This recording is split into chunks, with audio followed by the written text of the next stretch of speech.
Welcome. My name is Tracy Metz. I'm the director of the John Adams Institute, the independent cultural center for America in the Netherlands. Welcome to this discussion on art and activism in America now. Some things about today's gathering are a little different than we expected. This whole event came about in close collaboration with Kunsthal KADE in Amersfoort, where director Robert Roos curated a fascinating exhibition of today's politically engaged art called This is America. Sadly, sadly, the exhibition has had to close because of the COVID-19 measures announced by the Dutch government. We also had to do a quick change of venue because our partner, the public library OBA, also had to close Monday evening. We are therefore very grateful to Studio Westhaven for their last-minute hospitality in this beautiful studio. Well, we are all still here, and so are our guests, the American artists Scott and Alixa Garcia, joining us online from the US, and the Dutch artist Patricia Kaersenhout, and the director of Kunsthal KADE, Robert Roos, here in the studio. Thank you for joining us for this discussion, and we hope that you'll send us your questions and comments via the chat function on our YouTube channel.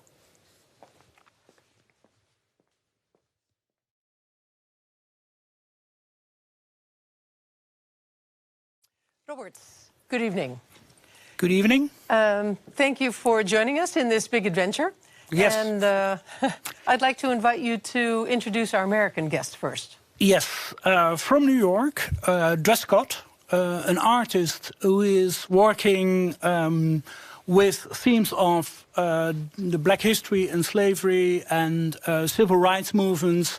And he is using historical events and signs and gives them a very contemporary meaning. And we are also joined by Alixa Garcia, also from New York. She's a visual artist, a performer. She does poetry. She's an activist. She's an organizer. And her works is really focusing on human aspects of the interaction with things that happen in society. And I have the honor of introducing our Dutch guest here at the table, Patricia Kaersenhout.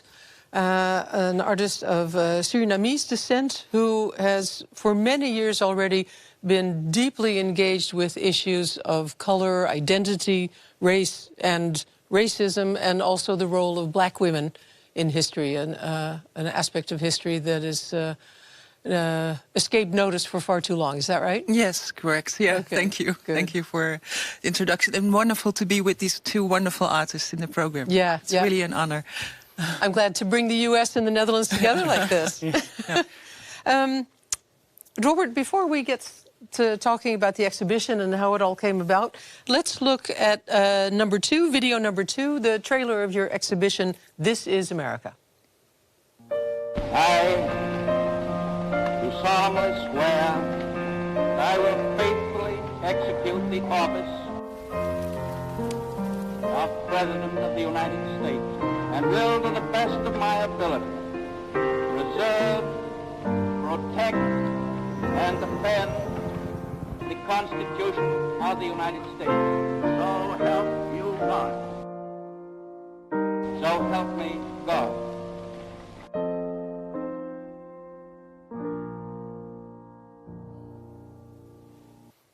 Robert, I am so sorry that because of Corona, this exhibition, which you worked so hard on, has had to close so suddenly. The idea was that we would send everybody there during the Christmas vacation to have a look, because it was really an impressive show.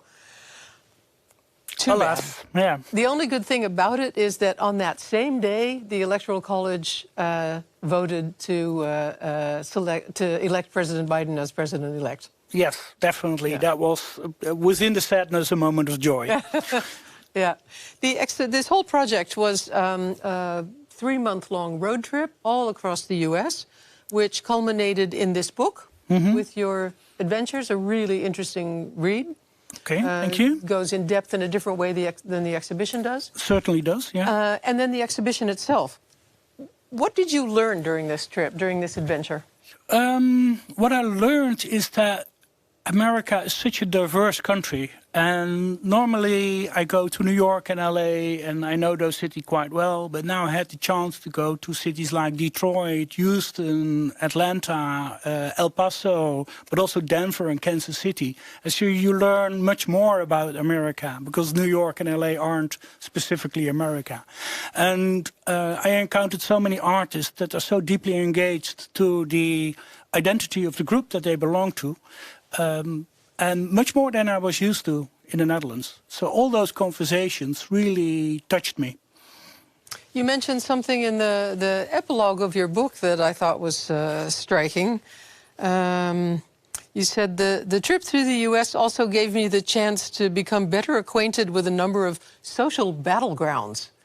And I thought, wow, has it come to this? Battlegrounds? Yeah, well, when you go to certain areas in America, definitely is. For example, in Detroit, in Hamtramck, a city that went bankrupt in 2008, all those houses almost deteriorated overnight, and gangs took over.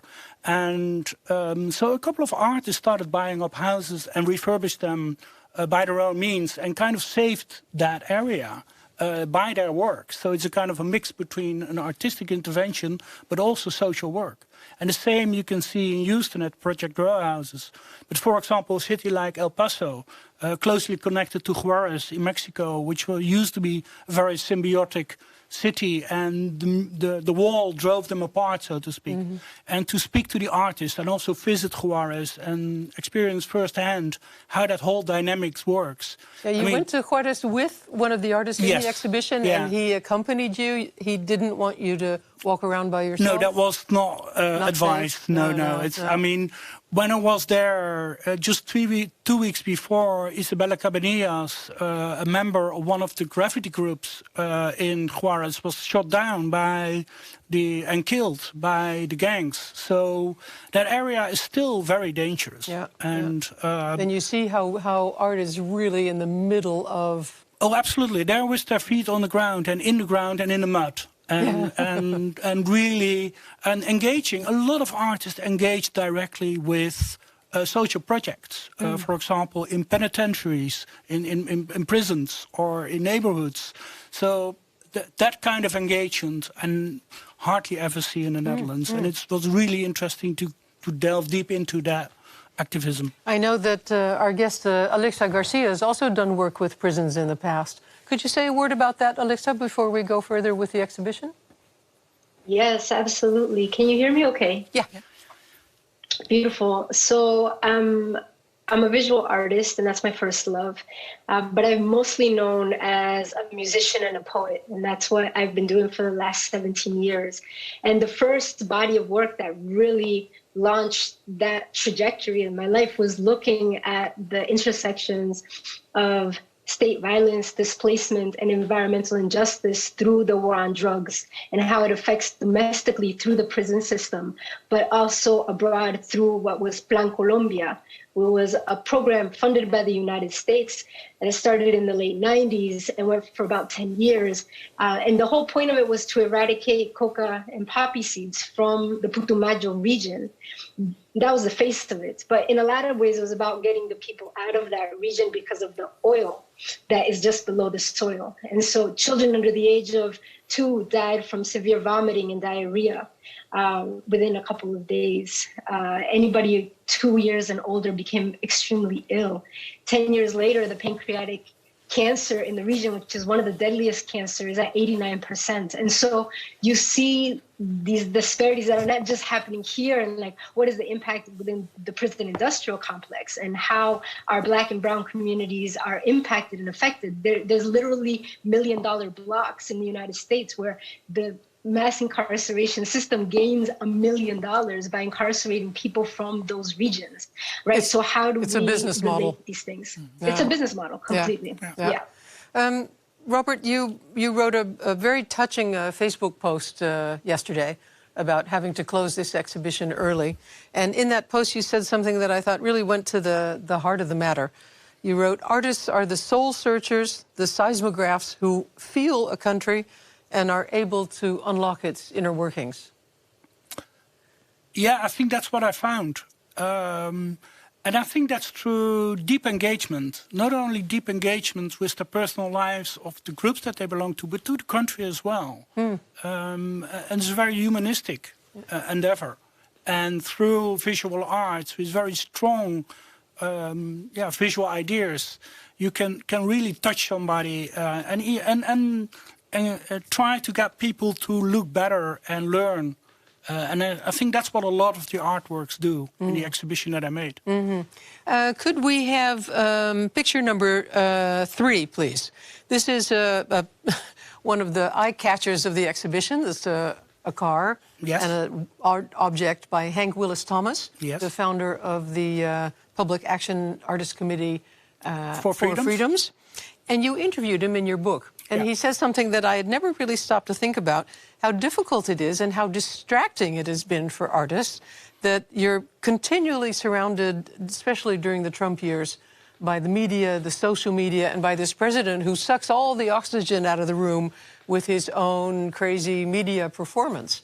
So can you be a seismograph in spite of all this static from the media at the same time? Well, what I found when I talked to the artists and the critics and the galleries is Trump hardly ever came up. So really? How was that possible? Because you speak about him shortly, but basically what kind of a nutcase it is, and then you move on and you move on to more important matters. And that's how the daily life in the US is affected by everything that's happening. The racism, the police violence, the poor conditions. I learned a word in the US that I had never heard before, food desert, where whole areas have no shops with fresh food, only canned food. You can't imagine that. So the nutrition level is bad, the zoning. That's what you talk about, because that's what's happening in the cities. And Trump is indeed a distraction. And because he's such a nutcase, you can also quite easily isolate him in that way. Of course, he's dangerous, and people are aware of that. Maybe it's also a survival tactic. I think I also wrote that in one of the texts. I had the feeling everybody was holding their breath. So just stuck it out for those 4 years. And luckily, it was only 4 years.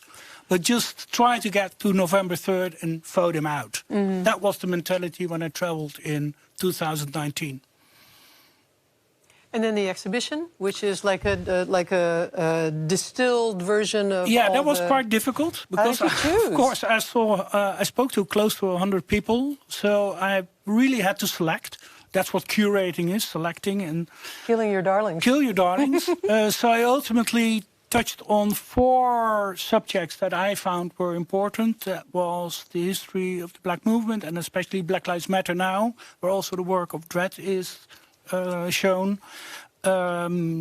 The situation of the LA LGBTQ. I always have difficulties getting the order of the letters right. And that signifies the situation with the Supreme Court that really became very religious in the past years and threatened the rights of minorities, of gay people. So that was an important subject to touch. There's a section about Native Americans, which is all about land rights. Basically, America is a colonized country. They don't perceive themselves that way, but they colonized the land of the Native Americans. And the battle for that ground is still going on. And of course, there was a section derived from the El Paso visit about the situation at the border, immigration. And of course, I had a room about Trump, and there was a room where people are center stage, and that's where the work of Alixa came in, and because people inhabit that country, and that's so that I found. And then the big room where the car was dedicated to 4 freedoms. And the car of Hank Willis Thomas, who refers back to the Dukes of Hazzard, the eponymous series in the 70s that glorified the South and the Confederate flag and General Lee. I had no idea that it glorified the South. I completely missed that. No, and that's what the piece of Hank is about, because he was 7 years old when that series was on television, and he loved it. He loved those crashing cars and this crazy sheriff. And only later on in life he realized what he was cheering, that he was cheering a flag and a person that are horrible. But also the nice story is that his mother let him watch that and didn't burden him at that age with the meaning of that flag. He just let him be. She just let him be this boy. Be a boy, yeah. And later on, of course, he. And I think it's a brilliant piece. I think it's a monument for our times. Well, it's certainly been an eye catcher, an icon for the exhibition. It is. I've seen this picture all over the media, well, inevitably. Instagram. Yeah, it is. Yeah. Let's but bring it's Dred the into content that's driving me to show this work. Yeah. Yeah. Well done. Too bad. At least we still have the book. Yes. And this event. Yeah. Dred, good evening. Good evening. Hello. Your professional name is Dred Scott, but at birth your parents gave you a different name. Yeah. My parents named me Scott Tyler, and I chose the name Dred Scott because there was a historic figure who was an enslaved man, and he got taken to a territory that had slavery outlawed in the United States. And in 1857, after he sued in a lower court, it went to the Supreme Court. And the Supreme Court ruled that there were no rights that a black person has that a white man is bound to respect. That's almost a verbatim quote from the ruling. And it's a tremendous argument for white supremacy that is rooted within the U.S. Constitution, the Declaration of Independence, and U.S. and British custom up until that point. And so when I took the name, I wanted to have people have to confront sort of U.S. history. And while clearly chattel slavery has been outlawed in the United States, the sort of the white supremacy that was at the core of the Dred Scott Supreme Court decision is still sort of a governing and ruling concept and idea in the society. And so by making this your professional name, you're honoring his legacy. Yes. And there's other reasons too. I mean, since my name was Scott and I had dreadlocks at the time, I also took it because all the Dreds I knew were Jimmy Dred or Steve Dred. So I was like, hey, I'll be Dred Scott. That's perfect. And of course, it was D-R-E-D. You added an A. Yes, I added an A.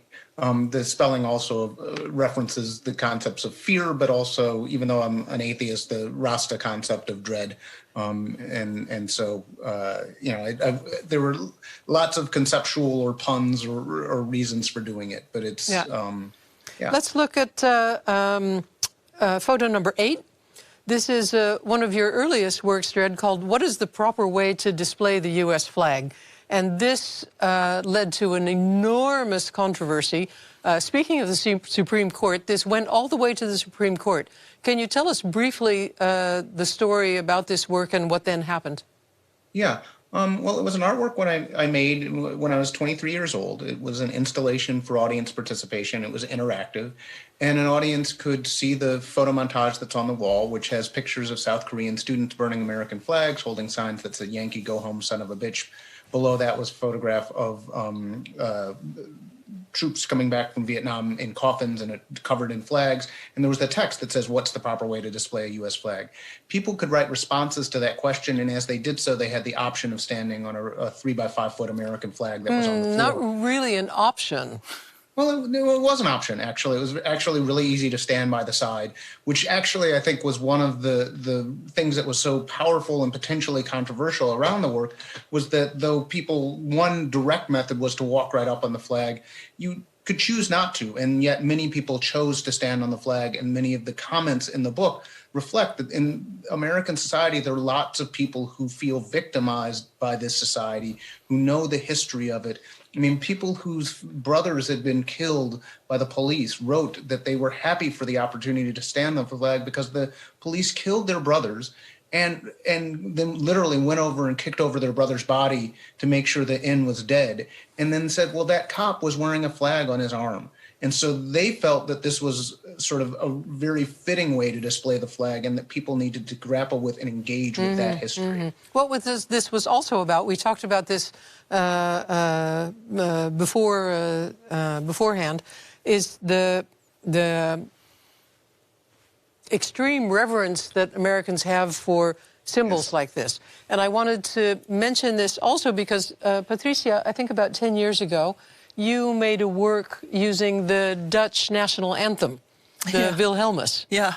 And you put a group of, a very diverse group of people on the beach? Well, they were all people who were migrants from the former Dutch colonies. Aha, all of them. Ah. Yeah. I did that deliberately, and I placed them in the sea. And it was a particular place where during the 17th century a lot of sea battles between colonial powers took place, between, for example, between the Dutch and the English. And we, in the Netherlands, we only sing 2 parts of the national anthem, but it officially... Nobody knows the rest. No, it officially consists of 15 parts. And it's a terrible song to sing, believe me. 15 parts. It's really difficult. But the whole story is actually about the founding father, William of Orange, you know, and his political conflict, but also his religion conflict. And it's quite an interesting text if you analyze it. But it, of course, gets a very different connotation when you have people from the former colonies singing the national anthem on this particular spot. Do you think in the Netherlands, if you had made a work like this flag work that Dred made, that there would have been the same sort of controversy that there was in the U.S.? I don't think so. Because there, you know, you should, every time when you watch an American movie, it doesn't matter which movie, you will always somewhere see an American flag. Oh, really? I really thought, like, you know, I should make a video out of it. You know, cut all these parts out and paste them together and show this nationalism of the Americans. We don't have that in the Netherlands. No, it's different. No, this kind of sure. nationalism. I'm not so sure. I think maybe 5 years ago that would have been the case, but recently I think with the uptick of we now even have the Dutch flag in our chamber, the second chamber in our parliament, which was never the case, and it's now standing behind the desk.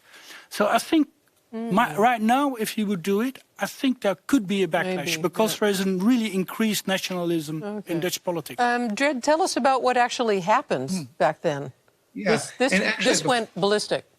Yeah, I will. But I do want to mention one thing. You talked about how the Dutch national anthem has other stanzas that people don't know. The Star Spangled Banner, the U.S. national anthem, does too. And in their words, there's nothing could save the hireling or slave.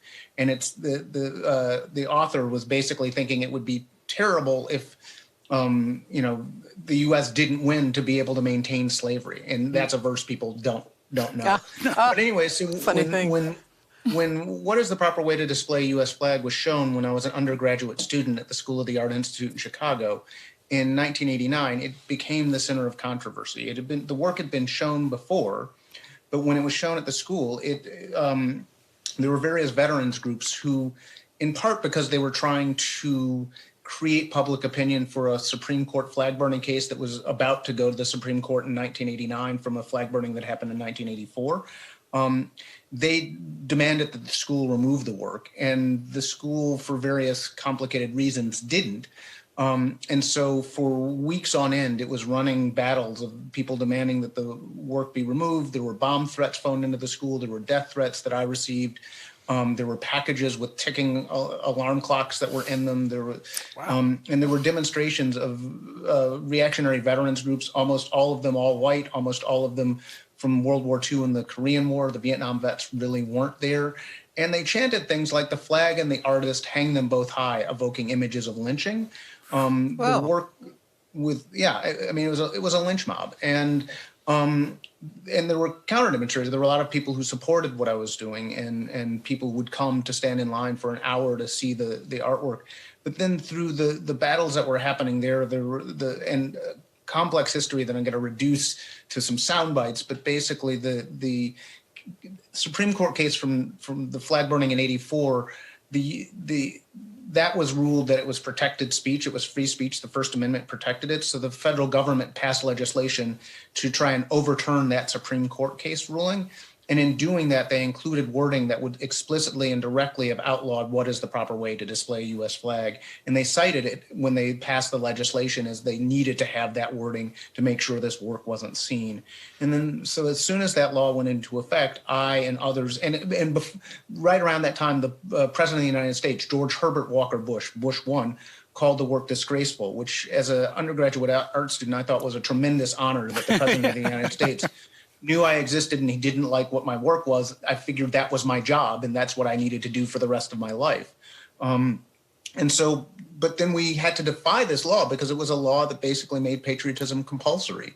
And so I and others burned flags on the steps of the Capitol, and that went to the Supreme Court. And then the Supreme Court was forced through a tremendous political battle to actually recognize that indeed that they would have to tear up their First Amendment and tear up their concept of freedom of speech in order to put us in jail, which is what they were trying to do. And so they had to back down. And so now people can make art with the flag, they can burn flags, they can fly it on a pole, they can blow their nose in it.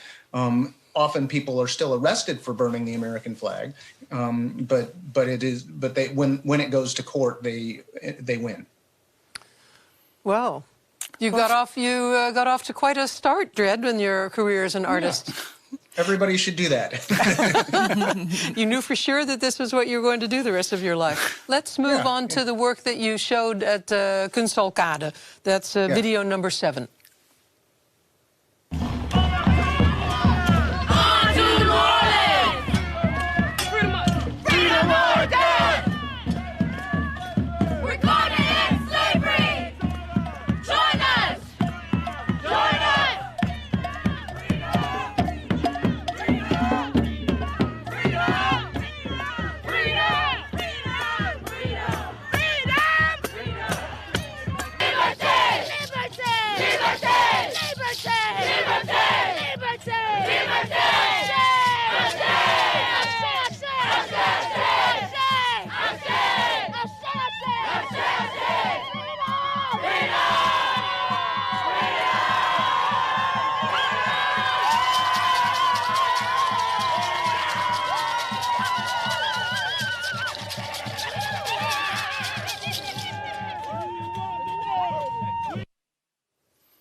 I love that last moment where we see the woman look at the camera and say, yes, we did it.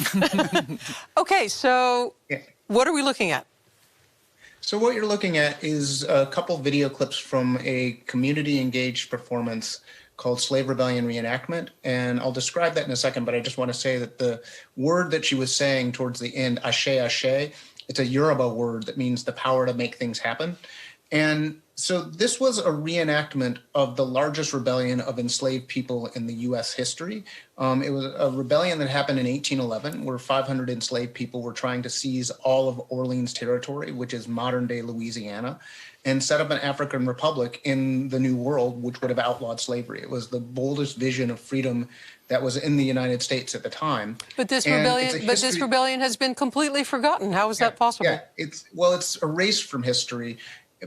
In part because from the moment it happened, it shook society, U.S. society, to its foundations. And the people who ran this country didn't want people, particularly the enslaved, but also other people, to think that there was major slave rebellions. So the history from when it was first written basically downplayed the significance of it.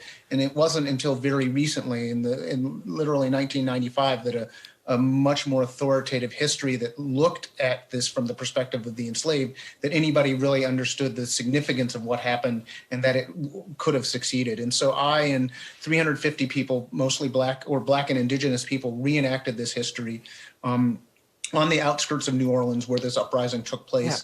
Yeah. Let me just ask you, I was so surprised that you used the medium of a reenactment, because I had heard of reenactments before, and either they were sort of kooky fairy tale Gothic people or fairyland people, or they were Civil War buffs who were reenacting the battles where usually the Confederates were the winners. Yeah. So why reenactment, Dred? Well, as an artist, and often being a conceptual artist or community engaged work, I'm really thinking of ways to look at how history sort of sets the stage for the present, but exists in the present in new form.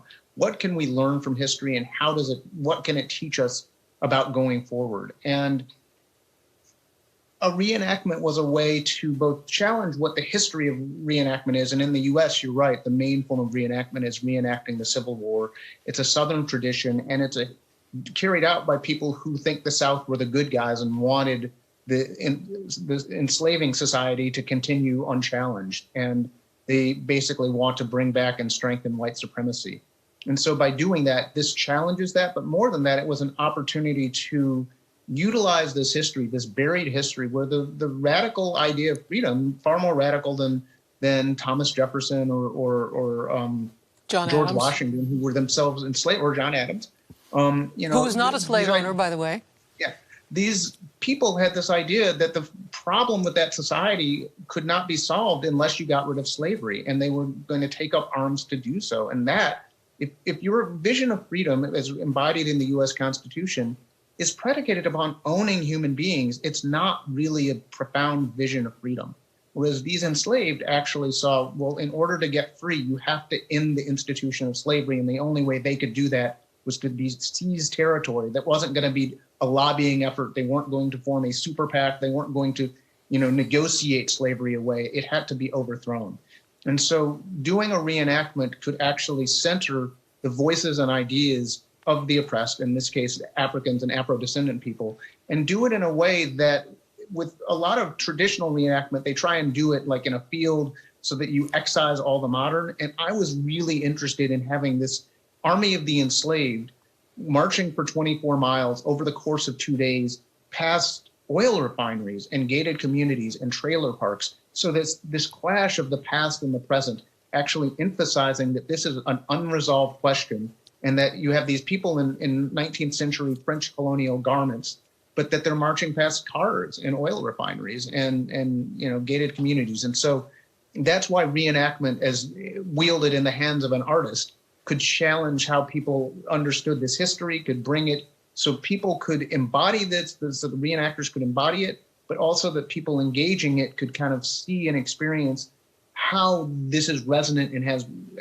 as meaning for us today, including that the people that were embodying the freedom fighters, the enslaved, they were the agents of change. They were self-determined. They actually were the people to look to. And so what does that mean for people both doing that as reenactment, but also the observers? And so when people were chanting, freedom, ashe, ashe, liberté, inside a major metropolitan American city in 2019, it was a harbinger of all that happened after the murder of George Floyd by the police. How did the bystanders react? It varied. I mean, there were, by and large, people supported it. I mean, America, as Robert has pointed out, is a complex, complicated society. And in that particular region, there are both class and racial divisions. Part of where we were was literally Klan country. There were white supremacists who flew the Confederate flag, the one that's on the General Lee car, the tank crashed there. But that is flying on some people's flagpoles as if it was the American flag. There are poor Black communities that are living in trailers that are on locations that 150 years earlier were slave cabins. There are Black elected officials that are the city government in some of these parishes. There are gated communities. There are trailer parks. And so there were school children from elementary schools that came out and watched us, and they were inspired, and it was a teachable moment for them. There were pastors at local churches that had their congregation that came, and they really participated and loved it. There were people who were seeing it that didn't know anything about it, that just came by their doorstep, and they were like, this is incredible. This is the land my family has had for generations, and nobody ever does anything like this, and we're really happy to see you. And then there were people who were challenged by it, including and some white people, some of whom were challenged and provoked in a good way, and others of whom were racist, and they were very determined that this should not happen, that Black people were frankly too uppity. How dare they talk about this past? And we should just be happy with what white people have given us. And so, it was, there was a range of feelings, but for the most part, the ones that I take both were the majority, but the ones that were most inspiring were people who came up afterwards and said, this is the most amazing thing that they've ever seen, or the reenactors themselves. It was a very emotional experience for a lot of these people, you told me. Yeah, they said it was the most important thing they'd done in their lives. And you know, people crossed state lines to do it. People, you know, were, who had family members that were sharecroppers or were enslaved. Some people had family members that were part of the rebellion like 200 years earlier. It was tremendously emotional for them. And so both for audience and reenactors, and the reenactors were, it was partially for them as sort of a reenactment, as an artwork. It is, the performers were also the audience in some capacity. And so, you know, it was something that was tremendously moving and resonant for them. And I think many of them have become kind of ambassadors for freedom in a new way in the modern era. You told me this project, the reenactment, is about the aspirations to be free and not about the terrible things that white people did. Yeah. How can you separate the two? Well, I mean, the thing is, I think that most people, if they think about it for just a second, know that slavery was a horror and that many white people did a lot of horrible things. They know that there was brutality during slavery. A lot of people don't think about it that much. And frankly, people should confront that more. But if you think about it for just a minute, you do know that people at a minimum were whipped and hung. And you probably, if you're honest, know that many, many women were raped. I mean, I wear this on my skin, literally. That you know, in Africa, where my ancestors, many of my ancestors, or a section of my ancestors are from, they were much darker than this. And so, you know, it is something that people know was a terrible period, but that's, I mean, everybody kind of knows that. What people don't know is that these freedom fighters both were the agents and self-determined of change, but also that they had this radical view of freedom, that it was more radical than the freedom that we study when we're looking at the foundation and roots of democracy and social change. We actually get the story wrong. And looking at what this project is, if you don't focus on enslavement, if you focus on freedom, you can actually get the story right, because that's what was new here. This rebellion, even though it didn't succeed in seizing all of Orleans territory, the political aspiration, the organizing that was necessary, the clandestine organizing, this aspirations for liberation, that's what is a suppressed story. And I do think people should know about the horrors of slavery, because you don't get the modern day America or modern day Europe without slavery. Everything that we're going through today with even toppling of monuments and George Floyd and police brutality has its roots in slavery. The wealth that was extracted and stolen, that laid the foundation for American dominance of the world is all slave traders' money. That's what it is. And, and the conception of democracy is rooted in a conception of freedom that is predicated upon owning people and about private property. It is an outmoded view, and that's what people are going on and on about. So the way I think that if the way the project was constructed to not look at basically what did white people do, but to look at what did Africans and Afro-descendant people do, that is a way to sort of get into what the heart of the matter is, and in a weird way, get into the truth, which is not to say that we were not cognizant of what white people had done, but that's not the story here. And that's and excavating this buried history is actually getting much deeper at the truth. Patricia. Well, I think what is important is to know is that from the first moment that Black people were kidnapped from the shores of Africa and transported to the Americas and the Caribbean, they revolted. They were not like,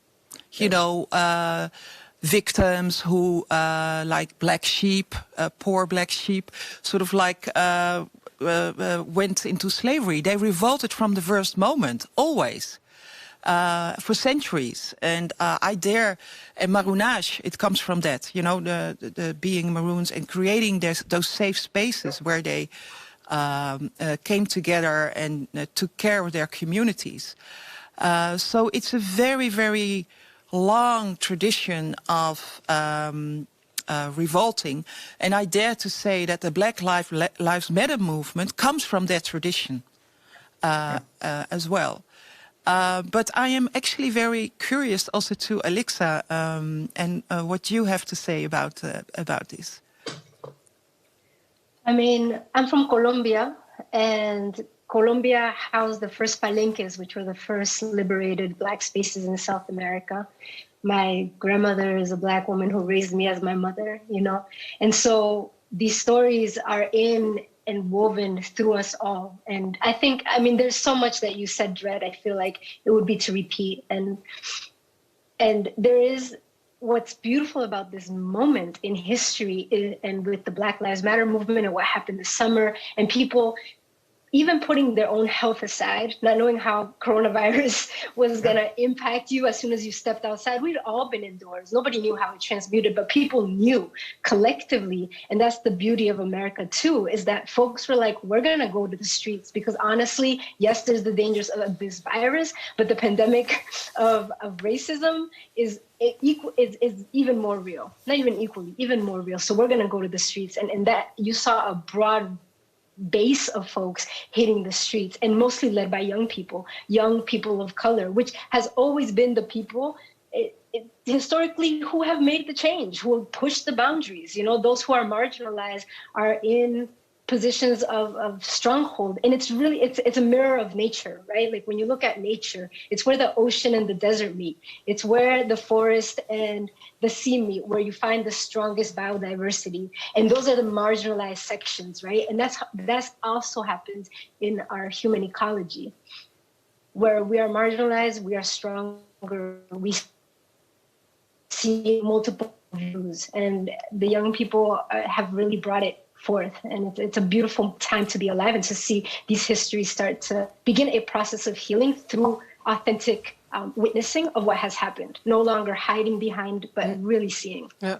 You said, Dred, in an interview that in the past 40 years, the conversation about this has not been as alive and aware as it is now. Yeah. I mean, you know, when the 60s wound down in the early 70s, that was sort of between then and this June, really, you know, May, June, the conversation had been bubbling and percolating. I'd been part of demonstrations. I'd organized them. There'd been, you know, particularly after Mike Brown was killed, there's been, you know, upheaval. But what happened this May and June and into July was profound. I mean, there were people all over this country demanding that, you know, an end to systemic racism, including white people in small towns that they'd never even seen a Black person, and yet they were out in the street saying, no, we want change. And it was led, as Alixa pointed out, by a lot of young people and a lot of young Black women, to be really straightforward and blunt. And it was really important and it's inspiring. I mean, you know, people, you know, the fact that people didn't know how their health would be affected by this, but we knew that continuing to allow the police to murder us and all the other aspects of what this system does to Black people, that was going to kill us, even if, and COVID was ironically part of that. That Black people were dying at disproportionate numbers, tremendously disproportionate numbers, and getting sick at tremendously disproportionate numbers, and being forced into factories that there were not health and safety precautions taken, or forced into hospitals as hospital workers, not the doctors, but the orderlies without protective gear. And so all this upheaval was both self-preservation, but it was a profound, challenging, and radical of, we are not going to go back. We are not taking this anymore. We are not asking, we are demanding change.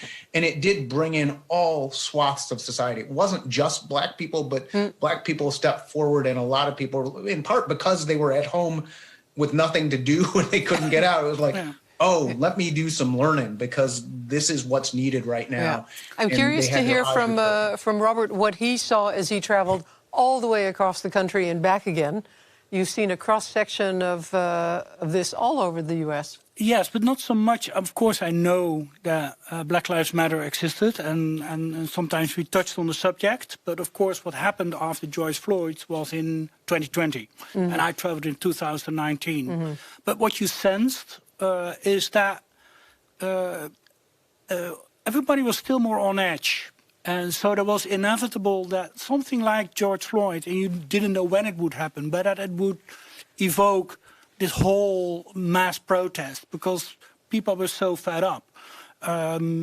Because when we opened the exhibition, that was in February, and the murder of George Floyd was in March, and people came up to me and said, "Oh, it's so good that you're doing this exhibition now because of George Floyd." I said, it's not about, I mean, first of all, we took a couple of years to do this exhibition, but also this is not something from now. It already started in 2013 under Obama. That was when Black Lives Matter was founded. So it's not something of 2020. It's already there, and it's building and building. And in the exhibition, This is America, in the first room, I coupled the work of Dredd together with the work of the photographer Sheila Bree-Bright. And she took pictures of the first Black Lives Matter demonstrations in Ferguson and Baltimore. But she also took pictures of the civil rights leaders in Atlanta from the 60s, but now. It was a couple of years ago, but so it's old men and women. And she printed those pictures and put them on the buildings that they used to congregate. And in the exhibition, I combined those two series next above each other. And on the other side is Dredd's reenactment. So it's this whole weavement of history of protest within the black community, but also to signify that 50 years ago, the civil rights movement came a long way. But somehow, still after 50 years, it was still necessary to go to the streets and fight for the same basic rights. So within 50 years, maybe not that much changed. I'm not sure if I can say that bluntly. I mean, I'm looking at the American artists and they know better. But I think that signifies part of that room, that history repeats itself, but it's also necessary to repeat the history. Dredd, you told me that your uncle from Chicago went to the South in the 60s to help voters get their rights to vote, to fight voter repression. And he knew that he was risking his life. Yeah. So this history has a profound link very close to yourself.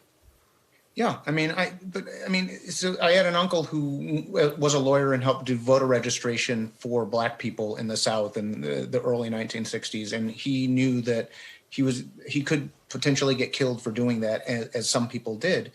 And the fact that now even right-wing Republicans are actually telling the president, please tone down the rhetoric because some of your supporters who are fascists and militants and militias are threatening our lives. And I think that, so the question of even voter registration and voter rights is still something that's very much with us. And I think that, as Robert was pointing out, it is a situation where things haven't changed all that much. I mean, it's like there is a larger Black middle class now than in 1966 or something like that.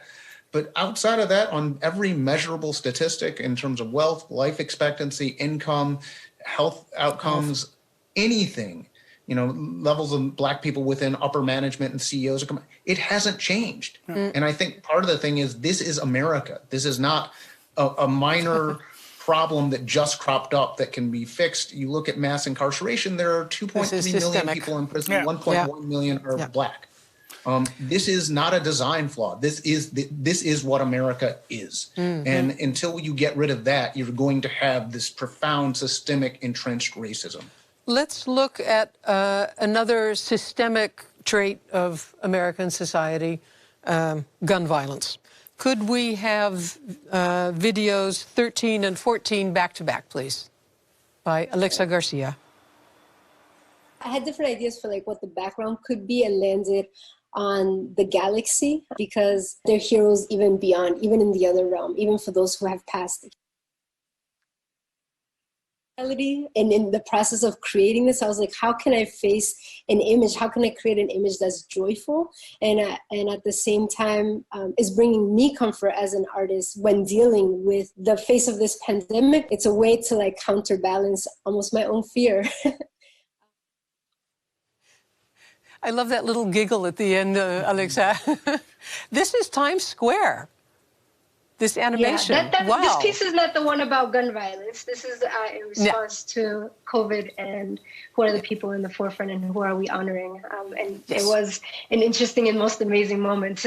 I've been living in New York City for 17 years, and I literally the week that the image went up in Times Square, I was leaving in New York for an indefinite amount of time, and I was like, wow, this is an incredible way to leave the city with my art up on Times Square. Let's just have a quick look at picture number 12. It's a great picture of you, Alixa, on Times Square in front of this this beautiful work. You look like a I don't know, a dancer. Well, you are a dancer. You are a performer. Definitely. Yeah. Let's see you perform before we go any further. Could we look at video number 16, please? You are such a multi-talent.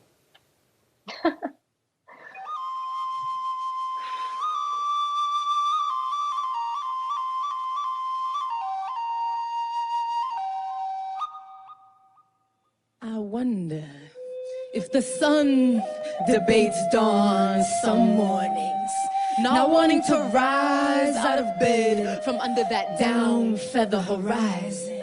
If the sky grows tired of being everywhere at once, adapting to the mood swings of the weather. If clouds drift off, trying to hold themselves together, make deals with gravity to loiter a little longer. I wonder if rain is scared of falling, if she has trouble letting go, if snowflakes get sick of being perfect all the time. Each one trying to be, you know, come on now, one of a kind. Beautiful. Beautiful, beautiful. Your spoken word performance. So you did address the corona crisis with this fabulous animation on Times Square. What a place to perform, and you did that together with Four Freedoms. Yes. Could you tell us about Four Freedoms? Well, the Four Freedoms Collective is a nice collection, a beautiful collection of people. It was started by Hank Willis Thomas and Eric Goatsman. And Four Freedoms is an artist-led organization that is really modeling and increasing creative civic engagement and discourse and direct action. And this was one of many projects. And yeah, there's so much to say, but in short, that's a good one. And you can look them up, fourfreedoms.com. Yeah, they were very active also in the elections, Robert? You saw the Billboard project? Yeah, absolutely. That's why I included them. And what it signifies for me is also, because we not only had Four Freedoms, but we also had Amplifier, we had Artists for Democracy, we had the campaigns that Mark Trentwist launched. So a lot of artists in the US make billboards, posters, pamphlets, manifests, and distribute them on the street. So that's something that's really important, that artists engage in getting that message across. And I think Four Freedoms is a huge platform with huge billboards in all the 50 states. Like in Georgia, looking at photograph number 15, that's a huge Four Freedoms billboard in Georgia, which of course now is the hotbed of the coming elections for the Senate. On January 5th. And I think a lot of some of those messages are about social issues, but some of those messages are also basically get out and vote. And if you look at the elections, Biden won because of Detroit, Philadelphia, and Atlanta. That's why he's president.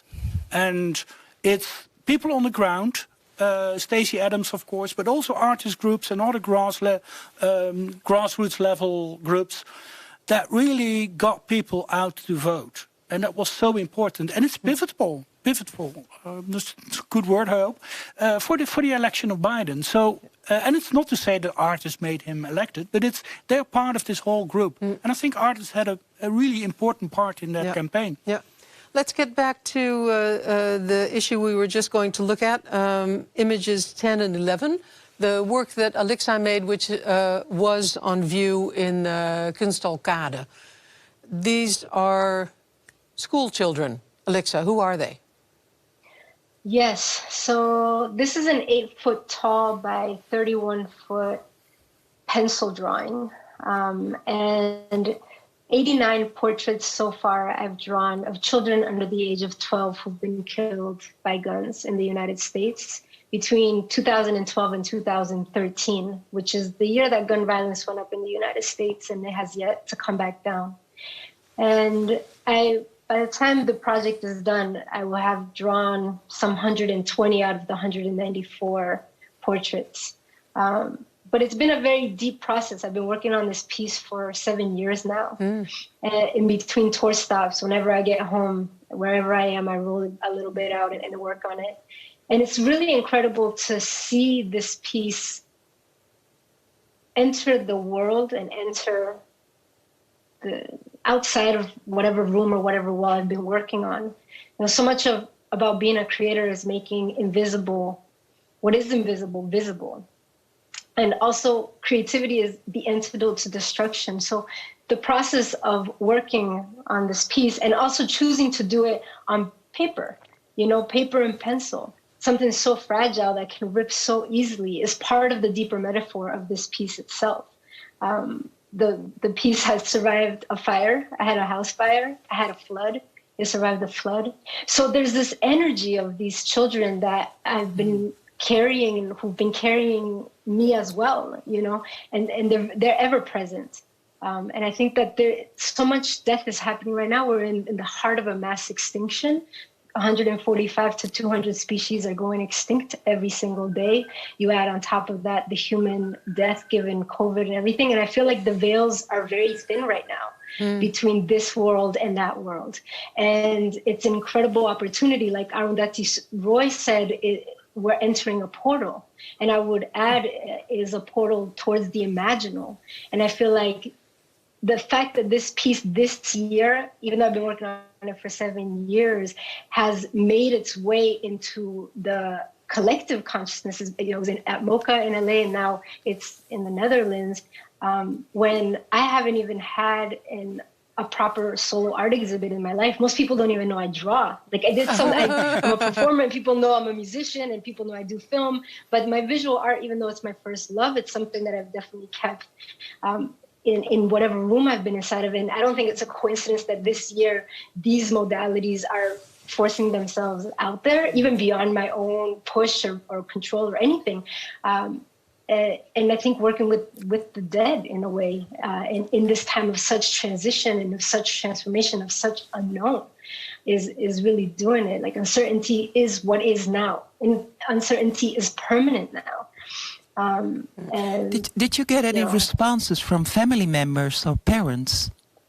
No, not yet. And I'm wondering when that will happen. I do. And that was a question I had when I looked at the drawing. You had to research all those children. Yeah. It's not like their pictures were in newspapers. Some of them will have been. But you really had to research all those images. Yes, I've done a lot of research throughout the years. I've compiled for months on end. And, you know, it's an interesting dance. There was a time where I was really looking into how these young people died or what took their life. And it became so intense to hold all of these stories. One of the young children, actually two of them, they're siblings, and they were killed by their father. And that was the last time that I was like, you know what, I can't keep taking on these stories, because as I was drawing them, one of my techniques is to draw the whole face, draw the lips, draw the nose, draw this, and then do the eyes at the very end. And these two brothers felt so close to me. Actually, it's the one I'm working on right there in that picture. Those two brothers right there. I decided to draw the eyes first, and the spirit of one of these children really entered the space. And I had to do a lot of work, like a lot of clearing and communicating with the spirit that was like, hi. And I was like, oh, hi. They became almost like a gateway. These two children became almost a gateway to the energy and the spirit of all the other ones. And it was really when we sat, like really sitting in circle with this energy, that I feel like the project blossomed into what it is now, and even that we're sitting here talking about it, because we all entered a collective space of like, okay, this is an important topic, this is an important issue, and we are going to address this together. And what I found interesting is that when I look these people at the drawing, the fact that they're in a school situation, which is the kind of the start of their lives and where they will prosper and where they get all the... So they're all these young lives broken on that moment. And I think that's something that's really strong, that you choose a school setting as the place where people can grow, and was taken. Yeah. The piece is called Who's Next? Up in Arms, which obviously has a number of double entendres. And it was really inspired. Inspired feels like an interesting word, but I was moved by what happened in Sandy Hook. I couldn't believe it. And it was my way to really start processing that. I was like, wait, really? That's where gun violence has gone to in this country.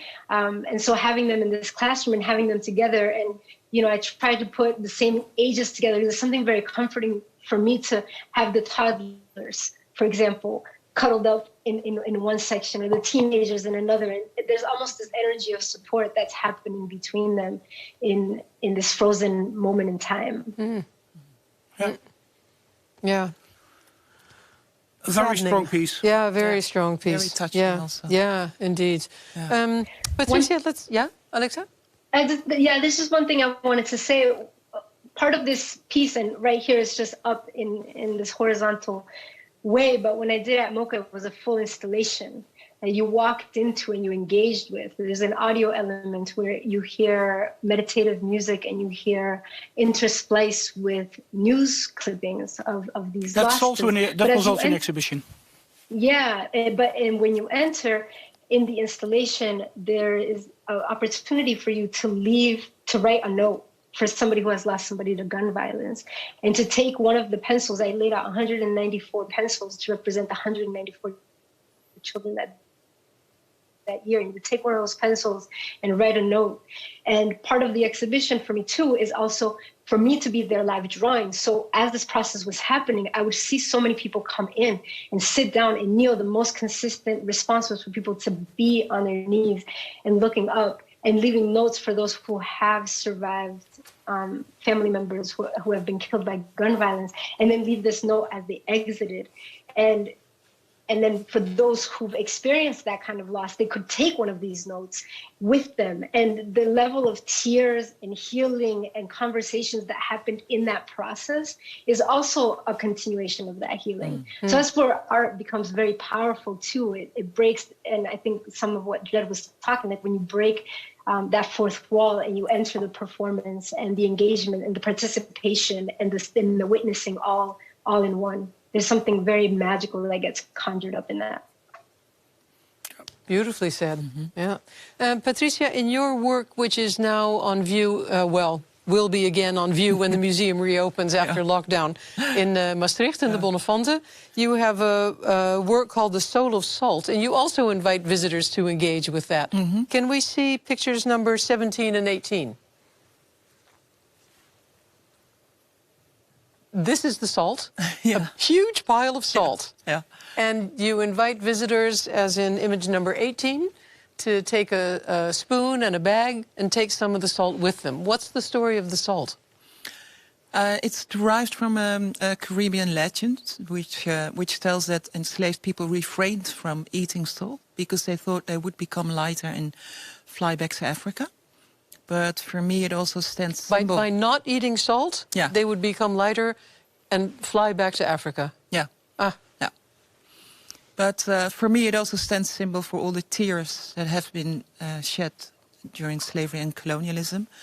But it's also another part is also that it shows the power of imagination, because your body can be kept captive, but in your mind you can always think yourself free. You can liberate yourself. So it was for me also. I also always have the salt piece related to a contemporary story. I find it very important to contextualize it in a contemporary story. So 2 years ago, I had the salt pile placed at the Manifesta, a biennial in Palermo. Palermo is situated the Mediterranean. So we have a huge humanitarian crisis around refugees who are drowning in that Mediterranean as we speak, more than 35 bodies already. And most of those people come from sub-Saharan countries. So I took the salt from the Mediterranean and placed it in a palazzo facing the same Mediterranean, and invited refugees who managed to get ashore to sing a 19th century slave song. And the song is called Many Thousand Gone. And the salt is also blessed by a Winti priest, and Winti is a nature religion from Suriname. And after the blessing, people can take some of the salt home, dissolve it in water as a symbol of solving the pain of the past. But actually, digging together in the mountain also stands symbol of digging a path into the future together. And trying, it's a form of healing also. Also what Alixa is doing. I think art is very important. Art can be very important in a healing process, because we're all suffering from the colonial wound. Let's ask Dread. Dread is the enactment before, for example, is that part of a healing process? Can that help healing? Yeah, I mean, I think Patricia it's really great to point that out. I mean, I look at healing not just in terms of healing trauma in an abstract sense, but actually, if the knife is still in our back, then we can't heal, but actually ending the situation that's continuing to cause the trauma is actually part of healing, and giving people the ability to fight back in some ways, even if it's with art, is actually an important part of the healing. A lot of the people that were participants on the reenactment, various of them were practitioners of traditional African religions, and many of them felt that they could feel the ancestors, that a burden, that the ancestors were with us, and that this was a way to reconnect with the ancestors. As an atheist, I don't view things that way, but I feel very much that in a society where the police can just walk into your home and murder you, could stand outside your home and shoot into your home and murder you, and the lawsuit will be about whether or not the white people in the house next door, actually, whether whether they had rights, but the woman, Breonna Taylor, who was killed by the police, had no rights. She had less rights than the wallpaper. And so if we don't actually solve the today, there is no healing. So I think that the artwork that addresses the past but enables people to really sort of talk about how we get free now is profoundly healing. And in this case, I mean, you saw it in the sense where people were chanting Ashe, Ashe, Liberté, Liberté. That was tremendous joy. I mean, this was profound Black joy and celebration. It was not about suffering. It was, people were very healed after this 2-day march. Mm. Could you compare that phrase to Amandla in South Africa? Yeah. I mean, I got some of my political eye teeth cut kind of on the South African, anti-apartheid movement. It was very inspiring to, look at and learn from Steve Biko and the broader anti-apartheid movement. And so Amandla Wetu, was sort of on my lips as a youth. And I think that, the toy, the dance in South Africa where people were honoring the dead, but fighting back in their funerals, was something that is part of my makeup. And so, I think that Amandla is an appropriate part of the project, the SALT project, Patricia, was a video that you made together with Quincy Gardio. Called With a Rather Beautiful. Maybe you can explain the title after we've seen it. Could we have video number 19? As we think about the SALT, we hear the stories of the ones who flew away, the stories of the ones who told us that this was not their place. We hear the absences in their presences, we hear the presences in the absolute understanding of that they were fleeing. We were fleeing. We have fled and found our way towards peaceful pastures. We have fled and flew and are the refugees of time. Beyond the contraptions of old towards the understandings of the waves.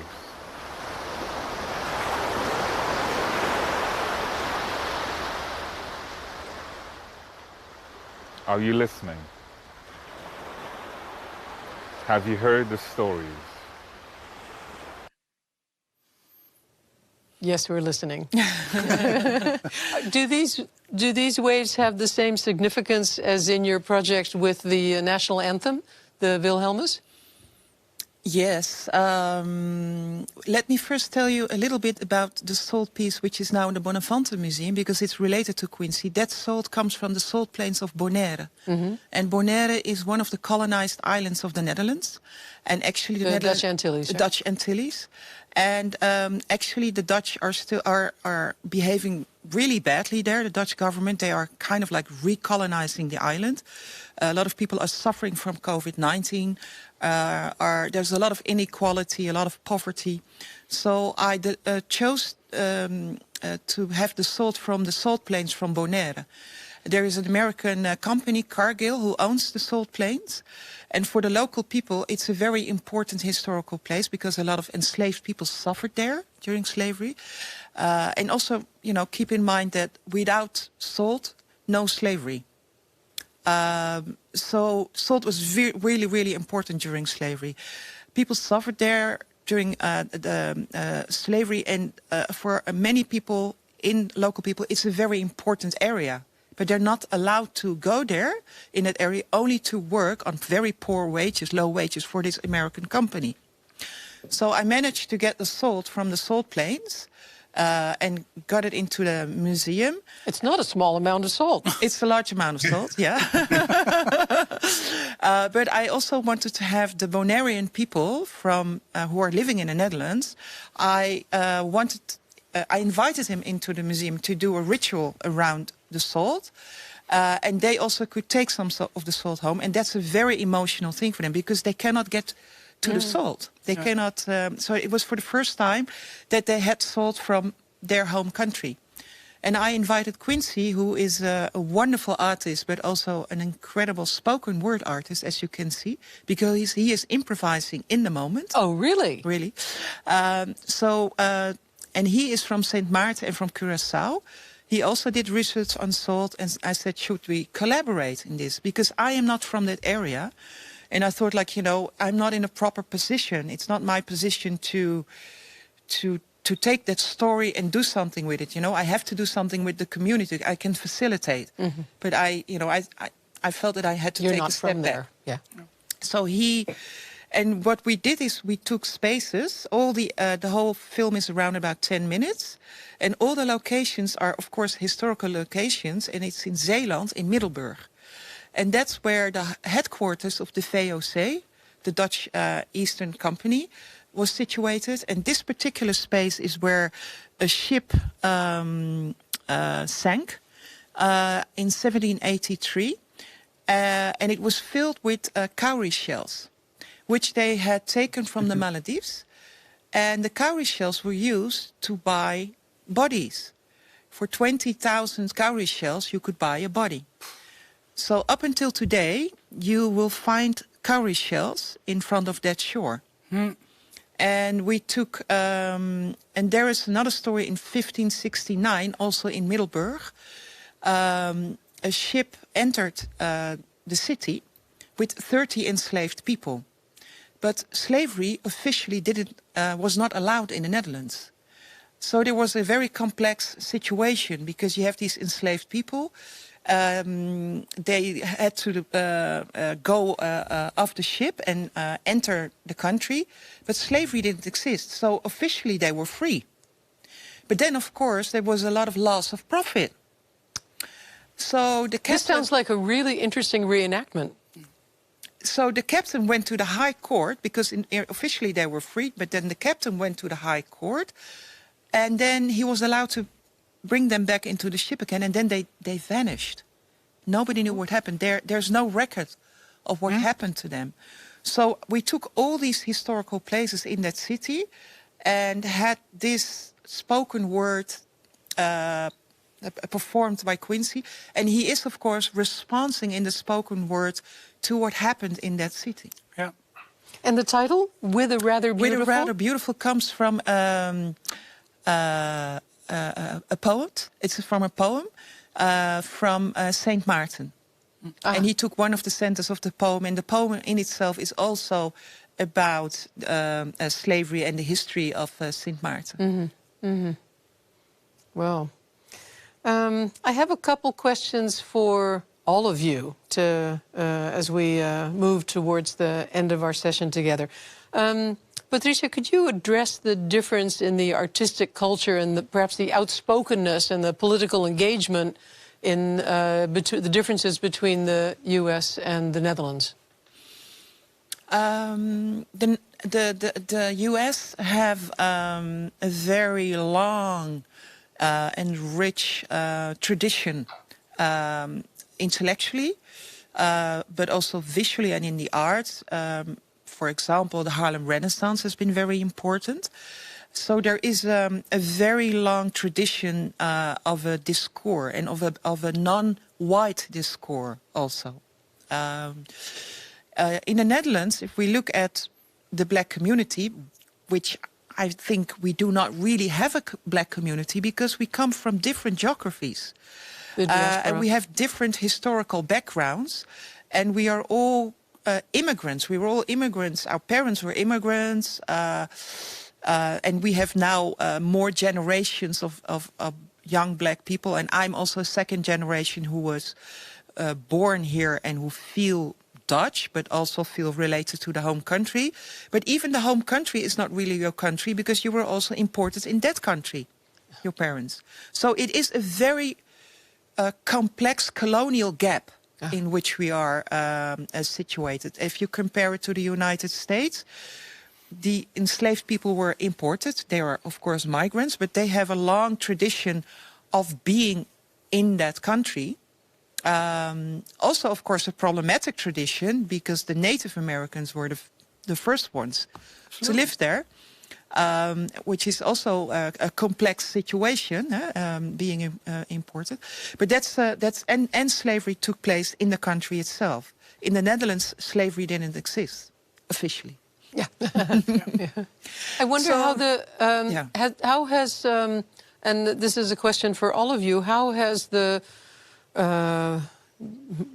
blossoming of Black Lives Matter changed the context within which you work? All of you have been active in this field in this way long before the recent explosion of Black Lives Matter. But I would think that something has changed in these last months. Perhaps first, Dred, you? Well, there's a show in Amersfoort that has Black American artists. I can really recommend it. Might not have existed were it not for... No, I mean, I think there's more interest in the kind of work that I've been doing for 30 years now than at any point in my life. And I think that, you know, and it's not just me. I mean, there are a lot of artists that have been doing this kind of work, and that suddenly there is interest. Some of it had been building for 3, 4, 5 years, and some of it just sort of turned the corner this you know, June, July. But I think that there's a broader context within which the work can be discussed and understood. And then there's a easier collaboration and collaborative and spirit of dialogue amongst a lot of the artists who are both trying to deepen what we're doing and some of the engagement, actually, including specifically, I think, thinking about questions of liberation and how we get free and how not just to depict the horrors of the trauma, but actually talk about how we get beyond this. And so I think that is there's been a much more fruitful intellectual ferment amongst artists and broad, you know, artists and writers. But then there has been the interest in the work that's been, it's actually really important, and that it's also combined with a broader movement. I mean, because if it weren't for the people in the streets, the work we would do would still be interesting, but it wouldn't be nearly as, you know, it wouldn't herald the potential for change that exists. Yeah. That said, I've lived in America my whole life, and I've looked at its history, and as we talked about earlier, you know, there was a high point of struggle in the 60s, but not a lot changed since then, and many of these things have gotten worse. And so while I think there's a lot of potential in this moment, I also look at the fact that 74 million people voted for a fascist who is outspokenly racist, loves, hates women, and is very enamored with a religious theocracy and as opposed to science. And that is actually very much defining and setting what's going on here. And as you talked about earlier, there's a rise in nationalism, in the Netherlands, but also there's a rise in fascism around the world. You look at Hungary or Austria or Poland or parts of Central America, Brazil. But I think we also should be critical on Biden. Biden is seen as kind of like a savior, but please, all things being relative. I'm glad Trump lost the election, but Biden is an absolutely terrible. I described him in an essay as a condescending racist with a well-known black friend, and I stick by that. Alixa, what have you noticed? How any change in the context in which you work since in the last, say, 6 months? Yeah, absolutely. I mean, I agree with what Dred said. I've been an artist and an organizer for 17, 18 years actively, and I feel like my work has always been looked at like, ahead of the time. Wait, what? And I feel like all of a sudden everything's catching up. We put out a song called We Rising Up, or another one called Who Decides, 5, 6 years ago, 7 years ago, about Black Lives Matter, And so that it's now just catching up. Patrice Kaersenhout is a dear friend of ours. We were having these conversations in the kitchen, and to see all this work blossoming and coming to this moment is inspiring. But just like you're saying, there is so much that needs to be done in the next 4 years, so that in 4 years or 8 years, we don't elect another Trump. And it easily could go in that direction, because pretty much half of the people who voted white supremacist, anti-women, pro-religion, and that's terrifying. And so I think our work right now is being called for, I think, by the collective in so many ways, because as humans, we consciously or unconsciously want to participate in our own rescue. And the truth of the matter is that we have maybe 4 or 5 years to shift the environmental tide, if we're lucky, right? So when you put all these things together, I think as a human collective, we want to make change. And then there are those that want to keep their power. And a lot is going to unfold in the next 4 or 5 years. And we're going to have to, we have our work cut out for us right now. Yeah. And I think as artists, it is our role to inspire people and get into the heart of folks, not just into the data and the mental understanding of what's going on, but really get them inspired to activate. One of the works by Four Freedoms that was on show at the museum in Amersfoort, at the Kunsthal, had the text, "Every refugee boat is a Mayflower." And that really stayed with me. We want to work on our own rescue. Patricia, finally, could you address the impact of Black Lives Matter on the Dutch art scene? Any? Well, what I see happening here in the Netherlands is that people are very easy and willingly to place the hashtag and to have like a black square on social media, but not really realizing that it is about systemic change. We have a very long tradition of institutionalized racism here in the Netherlands, but also a very long tradition of denial about that racism. And it's only recently, since we had the whole Black Pete discussion, that the racism, which always has been festering as a dirty wound under the skin, and it's coming out now, which is on the one hand good because it becomes more and more visible. But now we need to start to do the real work. And the real work is work of pain and discomfort. And what I still see in the Netherlands is that people find it extremely difficult to talk about race and to talk about the system of race and to talk about the privileges and to talk about whiteness and the system of whiteness. And as long as those systems are not clarified, people are still seeking for cosmetic solutions. And those are not real and true solutions. And I see it happening in the cultural scene. I see it happening in the art world. And, you know, what you were saying about all the artists, the black artists who are, and the activists who are working their work, it's not that their work suddenly is properly contextualized because of Black Matters. You know, if you are fighting for justice, it's something that you do for the rest of your life. You know, you do it until you die, and you pass it on to the next generation. You know, in the Ubuntu philosophy, they say that if an injustice is done, you need to set it straight, even if it takes 1,000 years. And we have a justice system which says that after 12 years, you know, it's gone. You do not have to set it straight again. And we come from cultures where you need to fight until justice is done.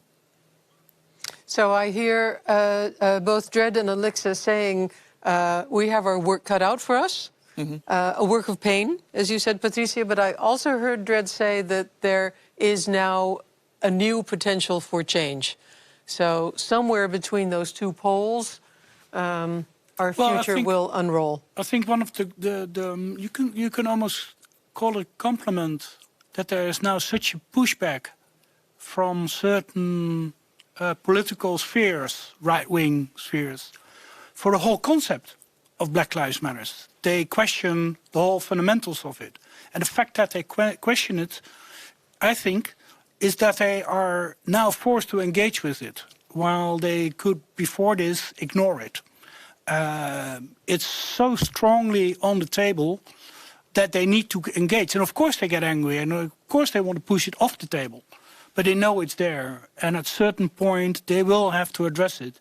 And I think that's the most important thing from my perspective. Of course, I have a different perspective. I hope that having this conversation is a form of addressing this, both in the Netherlands and in the US, with our speakers who joined us today. Thank you both so much, Dred Scott and Alixa Garcia. Thank you, Patricia Kaersenhout, for joining us. Thank you, Robert, for putting together this wonderful exhibition. Thank you. And I hope that all of you will join us again on January 6th, the day after these very important re-elections for the Senate. We will then know whether Biden, well, he's not our savior, but it's better than what we had, whether Biden will be able to get his legislation through the Senate. And later in January, we will be screening the new film about Martin Luther King and how the FBI was on his case all the time. Really interesting new film with a conversation also with the director and hopefully also with the author of the book. So keep an eye on our website, and we'll publish the date as soon as we know it. And for now, I want to thank you all very much for this wonderful conversation. Thank you. Thank you. Thank you. Thank you. Thank you so much. Thank you.